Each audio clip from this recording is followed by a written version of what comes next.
Alhamdulillah Alhamdulillah nahmaduhu wa nasta'inuhu wa nastaghfiruhu wa nastahdihi wa na'udzu billahi min shururi anfusina wa min sayyiati a'malina man yahdihillahu fala mudilla lahu wa man lam yaj'alillahu lahu nuran fama lahu min nur.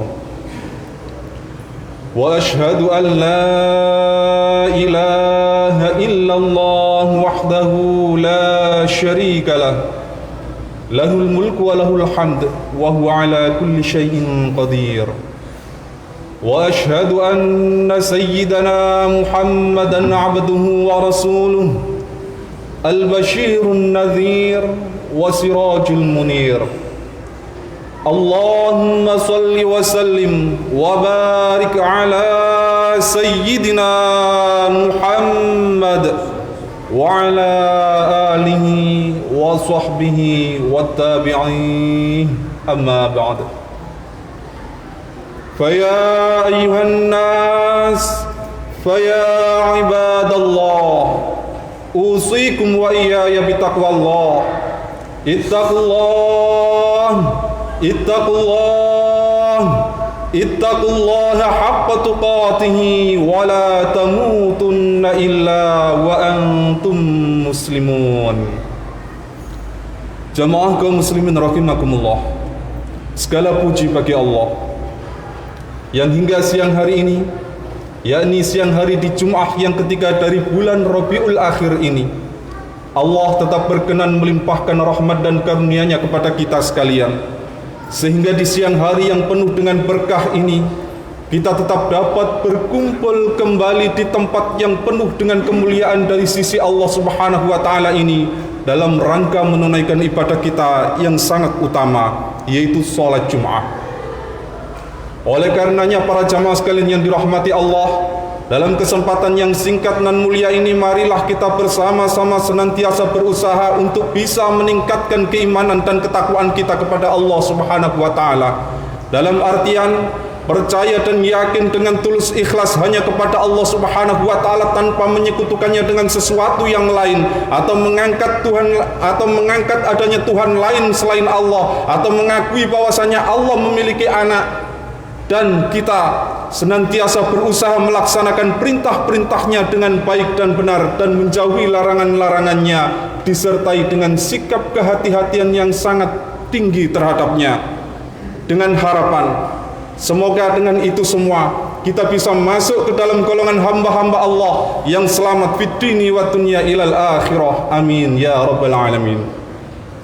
Jamaah kaum muslimin rahimakumullah, dalam kesempatan kali ini saya akan menyampaikan salah satu firman Allah yang termaktub dalam surah Al-Ankabut ayat kelima, yang bunyinya, A'udzu billahi minasyaitonir rajim. Bismillahirrahmanirrahim. Man kana yarju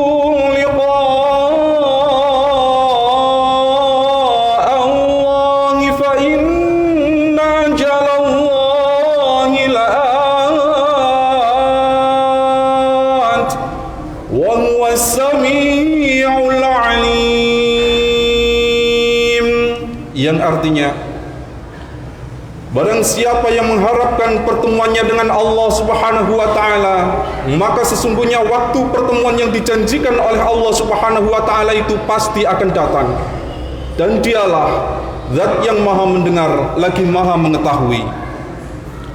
Jemaah kaum muslimin rahimakumullah, kembali dalam pertemuan ini kami ungkit lagi tema tentang pertemuan dengan Allah Subhanahu wa taala, kerinduan atau keinginan untuk bertemu dengan Allah Subhanahu wa taala. Mengapa? Karena untuk beberapa hari yang mendatang, yakni di pekan-pekan terakhir dari bulan ini, dari bulan Desember yang akan datang, itu pemerintah akan memberlakukan kembali yang namanya PPKM. Dengan harapan apa? Ialah untuk melindungi warga negara, khususnya kita yang ada di sini, dari gelombang COVID yang kesekian kalinya dengan varian yang terbaru lagi, yang mana sekarang sudah mulai berkembang lagi di negara Inggris dan beberapa wilayah negara Eropa. Jamaah kaum muslimin rahimakumullah, mengapa kami ungkit tema ini kembali dalam pertemuan kali ini? Ialah dikarenakan dalam ayat ini yang perlu kita ketahui, yang perlu kita khawatirkan sebenarnya bukanlah yang namanya kematian itu sendiri. Cukup bagi kita menjaga prosedur kesehatan dan berusaha menjaga diri dengan sebaik-baiknya, maka itu sudah cukup bagi kita. Karena semua, saya yakin semua yang hadir di sini sudah meyakini bahwasannya yang namanya ajal kematian itu adalah sesuatu yang pasti, yang kita tidak akan bisa luput daripadanya. Dan itu juga diperkuat dalam ayat yang lain. Allah Subhanahu wa ta'ala juga menegaskan bahwasanya walaupun kita bersembunyi di lubang semut sekalipun atau di benteng yang sangat kokoh yang tidak ada manusia satupun yang mampu untuk masuk atau makhluk apapun yang masuk ke dalamnya, jikalau sudah waktunya kita ditentukan oleh Allah Subhanahu wa ta'ala untuk mati, pasti kita akan mati dengan izin Allah Subhanahu wa ta'ala. Oleh karenanya dengan ayat yang diturunkan ini oleh Allah Subhanahu wa ta'ala melalui lisan baginda Rasulullah Muhammad sallallahu alaihi wasallam ini ingin disampaikan kepada kita bahwasanya yang mengkhawatirkan kita ini bukanlah yang namanya kematian, tetapi proses kehidupan setelah kematian itu sendiri.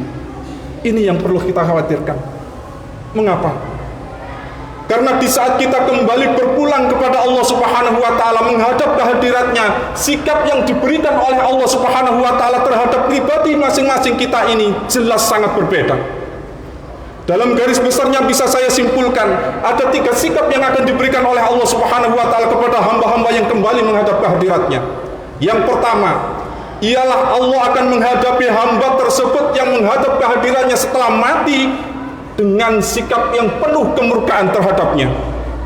Mengapa Allah Subhanahu wa ta'ala sampai bersikap murka, mengambil sikap yang sedemikian tersebut, murka kepada hamba Allah tersebut?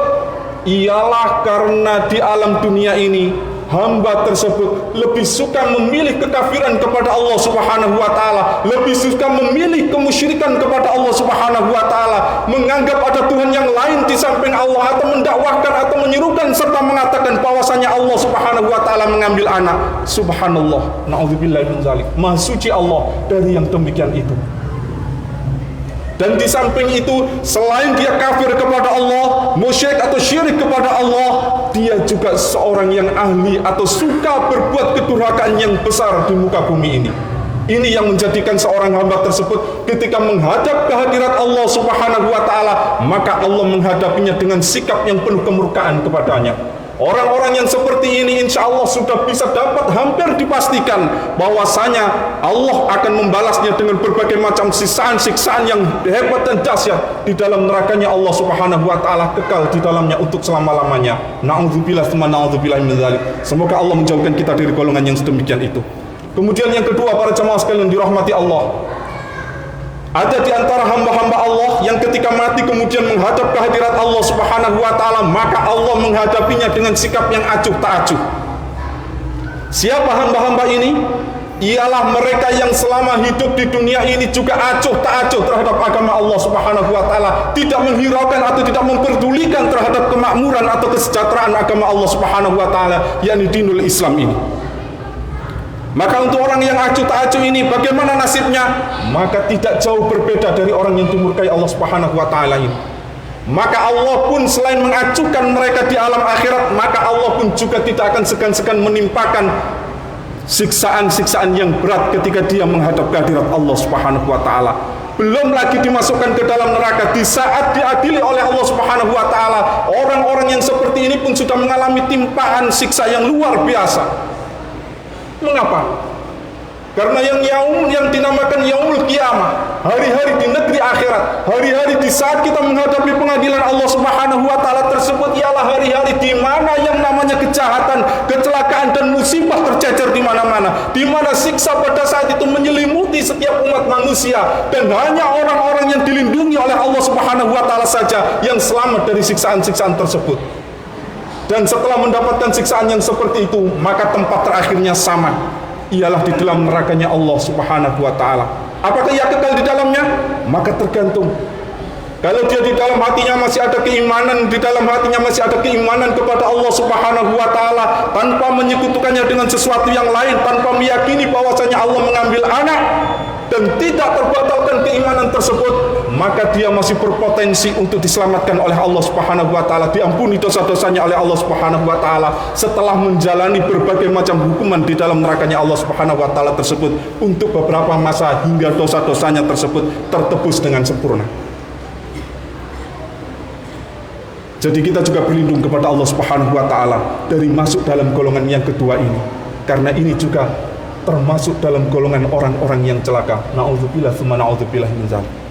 Kemudian yang ketiga, para jamaah sekalian dirahmati Allah Subhanahu wa taala, ialah golongan orang-orang yang ketika dia menghadap kehadirat Allah Subhanahu wa taala, maka Allah menghadapinya dengan penuh kesukaan hati dan penuh keridhaan serta kepuasan darinya. Semoga kita semua digolongkan oleh Allah Subhanahu wa taala dalam golongan yang ketiga ini.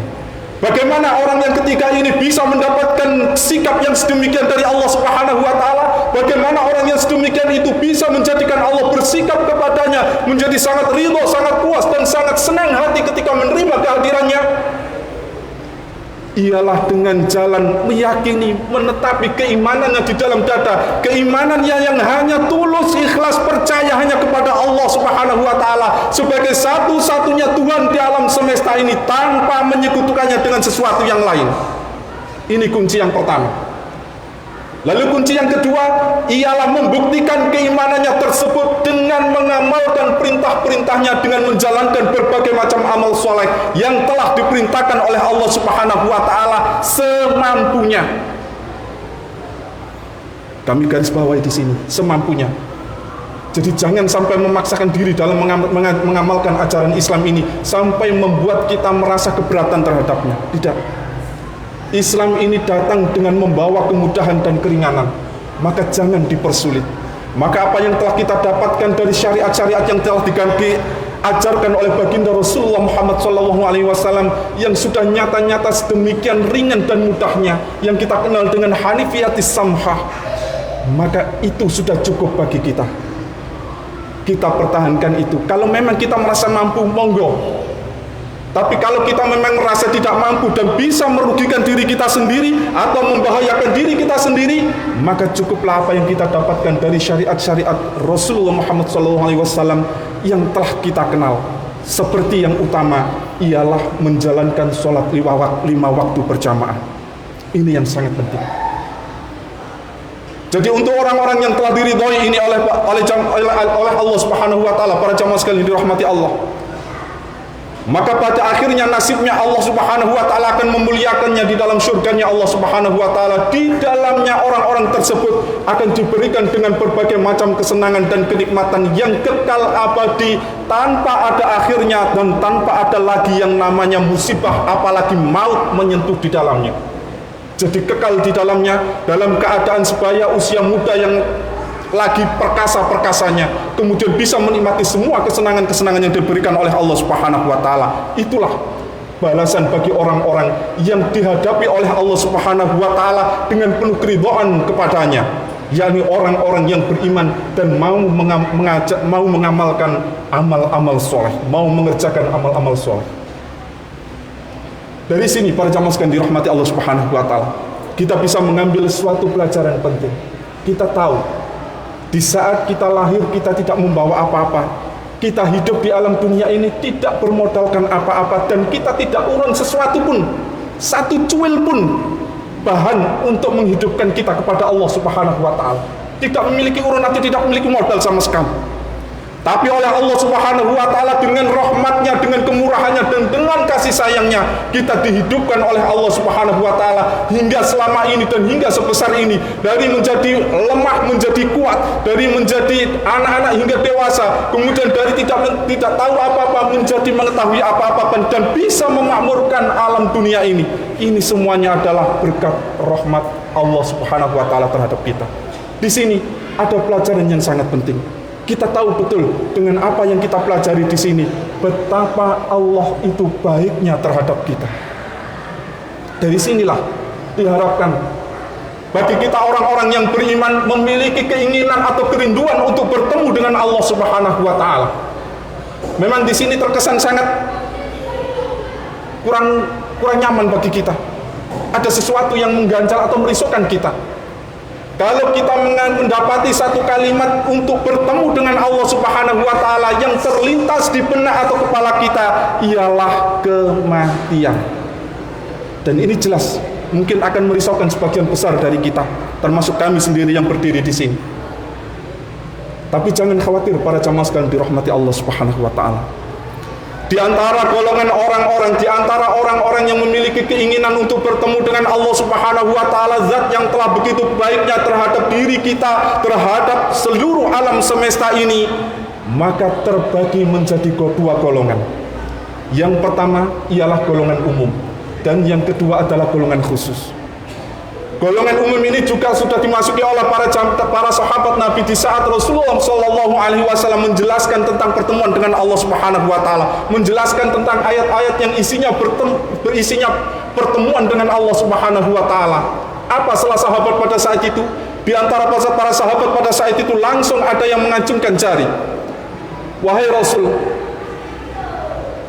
di sini kami semua ini tidak ada yang suka dengan yang namanya kematian. Lalu bagaimana kami bisa memiliki rasa kerinduan atau keinginan untuk bertemu dengan Allah Subhanahu wa Ta'ala? Rasulullah SAW pun tersenyum kepadanya.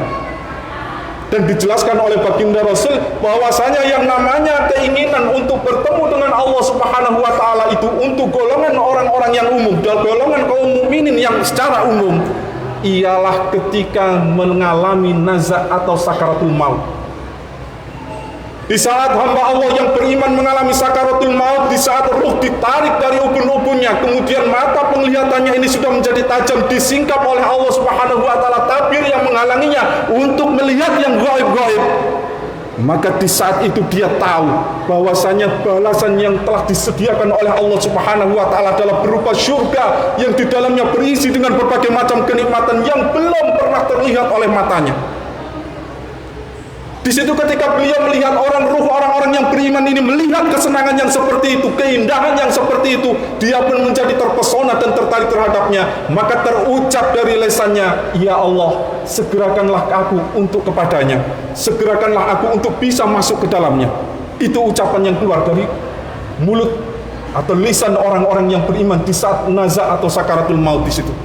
Maka itulah yang dikatakan oleh baginda Rasul Muhammad SAW, orang-orang yang mengharapkan pertemuannya dengan Allah Subhanahu wa Ta'ala. Semoga saja kita senantiasa diberikan oleh Allah Subhanahu wa Ta'ala hidayah dan inayah untuk bisa masuk ke dalam golongan orang-orang mukmin yang seperti ini. Kemudian yang kedua, golongan yang satunya lagi ialah lawan dari orang-orang yang beriman, adalah ketika ruh itu ditarik oleh malaikat Israel, kemudian matanya bisa melihat apa yang telah dijanjikan oleh Allah Subhanahu wa Ta'ala berupa berbagai macam azab di dalam nerakanya, maka dia pun menjadi takut masuk lagi ke dalam nerakanya, ditarik paksa oleh malaikat Israel sampai pada waktu yang telah ditentukan oleh Allah Subhanahu wa Ta'ala, maka dipaksa keluar oleh malaikat Israel yang dibantu dengan dipukuli oleh malaikat azab yang telah ada di sekelilingnya.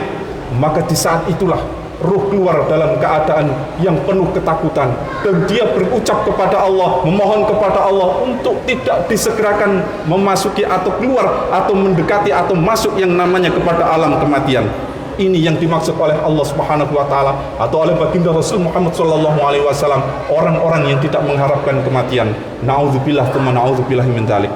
Kemudian golongan orang-orang yang khusus para jamaah sekalian yang dirahmati Allah ialah orang-orang yang memiliki keimanan yang luar biasa, yang mana pada setiap harinya dikarenakan dia sudah mengenal betul terhadap sifat-sifat Allah, maka dia tahu betul kebaikan Allah terhadap dirinya dan alam semesta yang ada di sekelilingnya.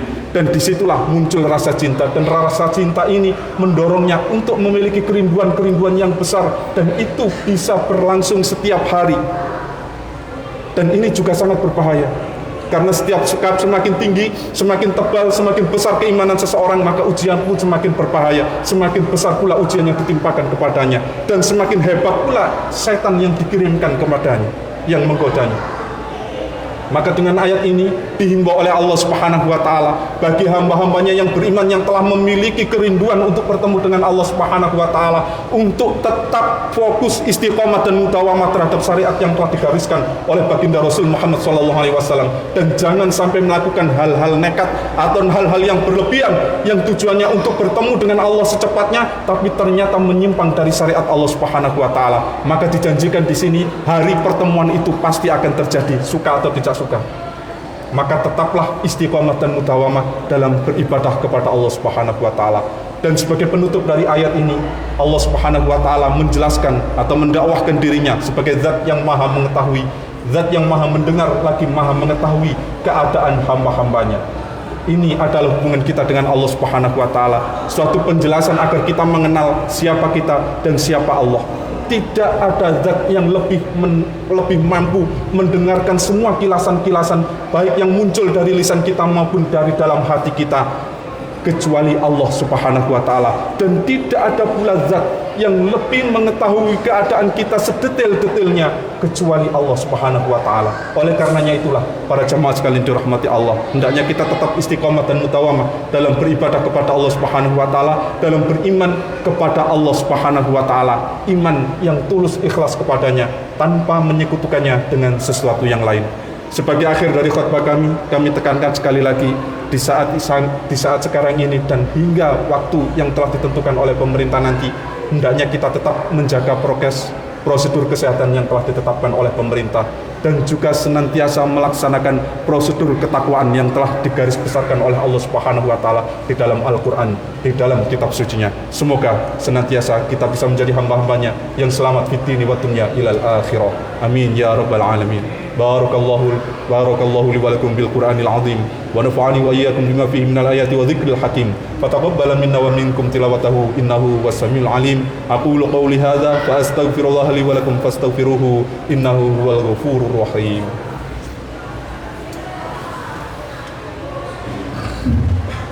Allahumma shalli wa sallim ala sayyidina Muhammad wa ala ali sayyidina Muhammad.